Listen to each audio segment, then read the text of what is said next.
पद्म पुराण का लक्षण तथा उसमें वर्णित विषयों की अनुक्रमणिका।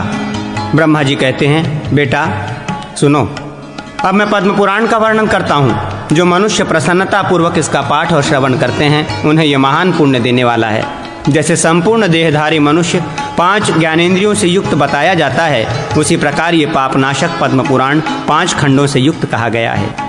ब्रह्मन, जिसमें महर्षि पुलत्स्य ने भीष्म को सृष्टि आदि के क्रम से नाना प्रकार के उपाख्यान और इतिहास आदि के साथ विस्तार पूर्वक धर्म का उपदेश किया है।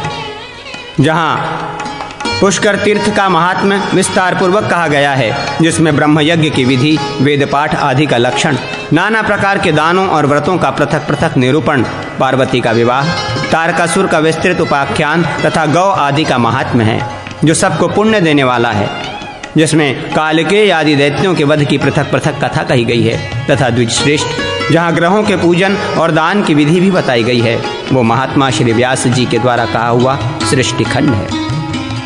पिता माता आदि की पूजनीयता के विषय में शिव शर्मा की प्राचीन कथा, सुव्रत की कथा, व्रतासुर के वध की कथा, पृथु, वेन और सुनेथा की कथा, शुक्ला का उपाख्यान, धर्म का आख्यान, पिता की सेवा के विषय में उपाख्यान, नहुष की कथा, ययाति चरित्र, गुरु तीर्थ का निरूपण, राजा और जैमिनी के संवाद में अत्यंत आश्चर्यमयी कथा, अशोक सुंदरी की कथा, हुंड दैत्य का वध, कामोदा की कथा, विहुंड दैत्य का वध, महात्मा च्यवन के साथ कुंजल का संवाद, तदनंतर सिद्धोपाख्यान और इस खंड के फल का विचार, ये सब विषय जिसमें कहे गए हों वो सुत शौनक संवाद रूप ग्रंथ भूमि खंड कहा गया है। जहाँ सौती तथा महर्षियों के संवाद रूप से ब्रह्मांड की उत्पत्ति बताई गई है, पृथ्वी सहित संपूर्ण लोकों की स्थिति और तीर्थों का वर्णन किया गया है। तदनंतर जहाँ नर्मदा जी की उत्पत्ति कथा और उनके तीर्थों का पृथक पृथक वर्णन है, जिसमें कुरुक्षेत्र आदि तीर्थों की पुण्यमयी कथा कही गई है, कालिंदी की पुण्य कथा, काशी महात्म वर्णन तथा गया और प्रयाग के पुण्यमय महात्म का निरूपण है। वर्ण और आश्रम के अनुकूल कर्मयोग का निरूपण, पुण्य कर्म की कथा को लेकर व्यास जैमिनी संवाद, समुद्र मंथन की कथा, व्रत संबंधी उपाख्यान, तदनंतर कार्तिक के अंतिम 5 दिन विष्णु पंचक का महात्म्य तथा सर्वापराध निवारक स्रोत, ये सब विषय जहाँ आए हैं वो स्वर्ग खंड कहा गया है। ब्रह्मन, ये सब पातकों का नाश करने वाला है।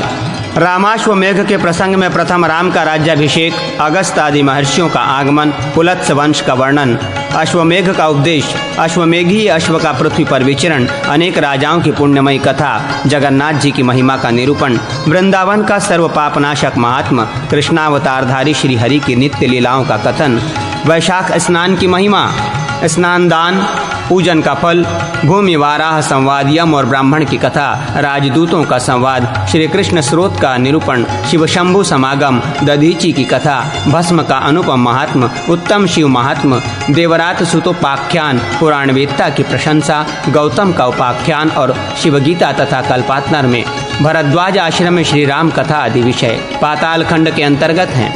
जो सदा इसका श्रवण और पाठ करते हैं उनके सब पापों का नाश करके ये उन्हें संपूर्ण अभिष्ट फलों की प्राप्ति कराता है। 5वें खंड में पहले भगवान शिव के द्वारा गौरी देवी के प्रति कहा हुआ पर्वतोपाख्यान है। तत्पश्चात जालंधर की कथा, श्रीशैल आदि का महात्म्य कीर्तन और राजा सगर की पुण्यमयी कथा है। उसके बाद गंगा, प्रयाग, काशी और गया का अधिक पुण्यदायक महात्म्य कहा गया है। फिर अन्नादि दान का महात्मा और महाद्वादशी व्रत का उल्लेख है। तत्पश्चात 24 एकादशियों का पृथक पृथक महात्मा कहा गया है। फिर विष्णु धर्म का निरूपण और विष्णु सहस्त्र नाम का वर्णन है। उसके बाद कार्तिक व्रत का महात्मा, माघ स्नान का फल तथा जम्बूद्वीप के तीर्थों की पापनाशक महिमा का वर्णन है। फिर साबरमती का महात्मा, नरसिंहोत्पत्ति कथा, देव शर्मा आदि का उपाख्यान और गीता महात्मा का वर्णन है। तदनंतर भक्ति का आख्यान, श्रीमद् भागवत का महात्मा और अनेक तीर्थों की कथा से युक्त इंद्रप्रस्थ की महिमा है। इसके बाद मंत्र रत्न का कथन, त्रिपाद विभूति का वर्णन तथा मत्स्य आदि अवतारों की पुण्यमयी अवतार कथा है। तत्पश्चात अष्टोत्तरशत दिव्य नाम, राम नाम, उसके महात्मा का वर्णन है। वाडव, फिर महर्षि भृगु द्वारा भगवान विष्णु के वैभव की परीक्षा का उल्लेख है। इस प्रकार ये 5वां उत्तरखंड कहा गया है, जो सब प्रकार के पुण्य देने वाला है। जो श्रेष्ठ मानव 5 खंडों से युक्त पद्म पुराण का श्रवण करता है वो इस लोक में मनोवांछित भोगों को भोग कर वैष्णव धाम को प्राप्त कर लेता है। ये पद्म पुराण 55,000 श्लोक से युक्त है। मानद जो इस पुराण को लिखवाकर पुराणज्ञ ब्राह्मण का भलीभांति सत्कार करके ज्येष्ठ की पूर्णिमा को स्वर्णमय कमल के साथ इस लिखित पुराण का उक्त पुराणवेत्ता ब्राह्मण को दान करता है, वो संपूर्ण देवताओं से वंदित होकर वैष्णव धाम को चला जाता है। जो पद्म पुराण की इस अनुक्रमणिका का पाठ तथा श्रवण करता है वो भी संपूर्ण पद्म पुराण के श्रवण जनित फल को प्राप्त कर लेता है।